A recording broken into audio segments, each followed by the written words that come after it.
Hello everyone, welcome back to my YouTube channel. आज की इस वीडियो में हम पढ़ने वाले हैं एचपी टेट मेडिकल के मोस्ट इंपॉर्टेंट क्वेश्चंस। ये एक last minute revision type video रहने वाली है। मुझे वीडियो इतने अच्छे से एडिट करना नहीं आता, पर please bear with me guys.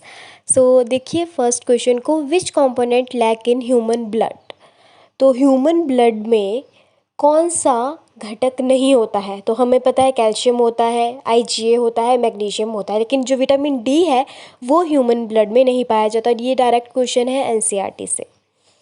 Okay, तो विटामिन डी जो है वो ह्यूमन ब्लड में नहीं पाया जाता। कैल्शियम भी होता है, आईजीए इट मीन्स एंटीबॉडी ए होती है, एंड मैग्नीशियम भी होता है। फिर हमारे पास क्वेश्चन 2 रहता है कि the term bacteria was coined bye. जो बैक्टीरिया की टर्म थी वो किसने कॉइन की थी? कौन थे बैक्टीरिया के जनक? तो क्या वो लुईन हॉक थे, लुईस पाश्चर थे, रॉबर्ट कॉच थे या एहनबर्ग थे? तो इसका राइट आंसर है लुईन हॉक ने बैक्टीरिया की जो टर्म है उसको कॉइन किया था। फिर हमारे पास नेक्स्ट क्वेश्चन रहता है, component of cell wall of fungi is. जो कंपोनेंट है किस चीज़ का? फंजाई की सेल वॉल का, उसको क्या कहते हैं? जो फंजाई की सेल वॉल है वो किस चीज़ से बनी हुई होती है? सेलुलोज, पैक्टिन, काइटिन या फिर डेक्स्ट्रिन। जो फंजाई की सेल वॉल है वो किस चीज़ से बनी होती है? तो वो काइटिन से बनी होती है। और अगर मैं बात करूँ सेलुलोज की, तो एल्गी की जो सेल वॉल है वो किस चीज़ से बनी होती है? वो सेलुलोज से बनी होती है। पैक्टिन, अब हमने पढ़ा है पॉलन ग्रेन, तो उसकी जो इंटाइन वाली जो लेयर होती है वो किस चीज़ से बनी होती है? सेलुलोज एंड पैक्टिन से बनी होती है। फिर नेक्स्ट क्वेश्चन है, irregular nuclei are present in. तो जो इरेगुलर न्यूक्लियाई है वो बेसोफिल्स में प्रेजेंट होती है। किस चीज़ में? बेसोफिल्स में प्रेजेंट होती है वो।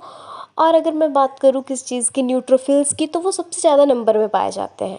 ऐसे इन दोनों से ये क्वेश्चन बन जाता है कि जो इरेगुलर न्यूक्लियाई है वो किस में होती है? तो वो बेसोफिल्स में होती है। और सबसे ज़्यादा नंबर में कौन सी पाई जाती है? तो वो न्यूट्रोफिल्स है, हाई अमाउंट में पाई जाती है न्यूट्रोफिल्स। आई होप आपको क्वेश्चंस अच्छे लग रहे होंगे। अगर क्वेश्चन अच्छे लग रहे हैं तो लाइक, शेयर एंड सब्सक्राइब करना मत भूलना ऐसे और वीडियोस के लिए।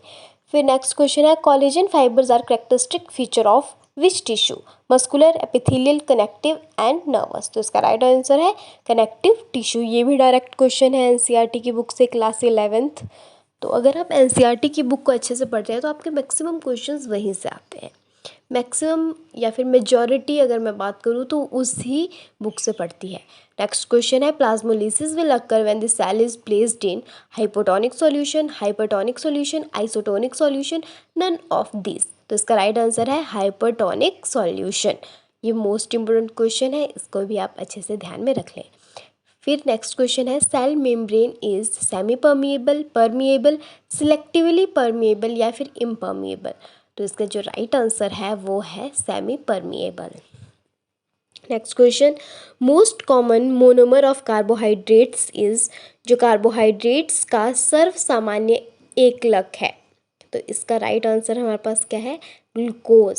इसका राइट आंसर है ग्लूकोज। जो है वो मोस्ट कॉमन मोनोमर है कार्बोहाइड्रेट की। और ग्लूकोज प्लस ग्लूकोज मिलकर माल्टोज बनाते हैं। ग्लूकोज, कई बार ये क्वेश्चन भी आ जाता है कि ग्लूकोज प्लस ग्लूकोज मिलकर क्या बनाते हैं? तो वो माल्टोज बनाता है। ये सेम क्वेश्चन रिपीट हो गए थे। फिर नेक्स्ट हमारे पास आता है, in meiosis synapsis occurs during. Meiosis में साइनेप्सिस कौन से स्टेज में होती है? अब हमने पता है कि माइटोसिस एंड मियोसिस ये किस चीज़ के? सेल डिवीज़न के हैं, सेल साइकिल के पार्ट है। ठीक है, फिर हमने सेल साइकिल भी हमने पढ़ लिया। अगर आपने नहीं देखी है तो उन वीडियोस को जाके देख लो, सेल साइकिल वाली, वो भी आपको प्लेलिस्ट में मिल जाएगी या फिर डिस्क्रिप्शन बॉक्स में आपको लिंक मिल जाएगा। राइट, तो यहाँ पे मैं आपको बता रही हूँ कि जो सेल साइकिल है वो दो तरीके की होती है। एक होती है माइटोसिस, एक होती है मियोसिस। माइटोसिस हमने कवर कर ली है, अब हम बात करते हैं मियोसिस की। तो मियोसिस की जो प्रोफेज है उसमें बहुत सारे चेंजेस आते हैं, उसके भी बहुत सारे सब पार्ट्स मैं कहती हूँ है। तो फिर जो साइनेप्सिस है वो कौन सी फेज़ में होती है? तो वो प्रोफेज के जाइगोटीन फेज़ में होती है। अब देखो इंटरफेज में तो होती नहीं है, अगर हम एलिमिनेशन मेथड से भी करें तो भी आ जाएगा। इंटरफेज रेस्टिंग फेज, इसमें साइनेप्सिस नहीं होती। एस फेज में क्या होता है? रेप्लिकेशन ऑफ डीएनए होती है, लिप्रोटीन में ही होता नहीं है। तो बच्चा कौन सा? प्रोफेज। प्रोफेज के कौन से फेज में? जाइगोटीन फेज में हमारे पास क्या होती है? हमारे पास साइनेप्सिस होती है। साइनेप्सिस क्या होता है? ये एक होमोलोगस क्रोमोसोम बनाता है जो साइनेप्सिस है। ठीक है, फिर हमारे पास है नेक्स्ट क्वेश्चन, अगर मैं बात करूँ तो नेक्स्ट क्वेश्चन क्या रहता है, जो टेस्टोस्टेरोन है वो कौन सिक्रेट करता है। टेस्टोस्टेरोन इज सिक्रेटेड बाय, ये भी direct question from NCERT, Leydig cell secrete करती है टेस्टोस्टेरोन, और ये सिंथेसिस ऑफ टेस्टोस्टेरोन का काम करती है जो लेडिक सेल्स होती है। फिर सर्टोली सेल होती है, वो क्या न्यूट्रिशन प्रोवाइड करवाती है हमारे जर्म सेल्स को।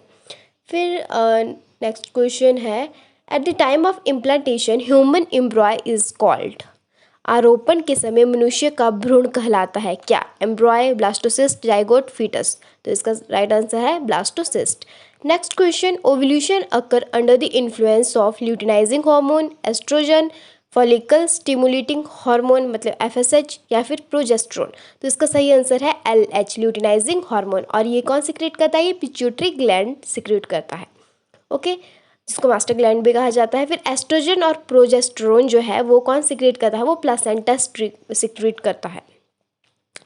अगर आपको ये सारे क्वेश्चंस अच्छे लगे होंगे, हेल्पफुल लगे होंगे, इंपॉर्टेंट लगे होंगे, तो मेरी वीडियो को लाइक, शेयर एंड सब्सक्राइब करना मत भूलना। जैसा कि आप सभी जानते हो कि 29 को एचपी टेट का एग्ज़ाम है, तो wish you a very all the best for all the students, all the BEd trainees.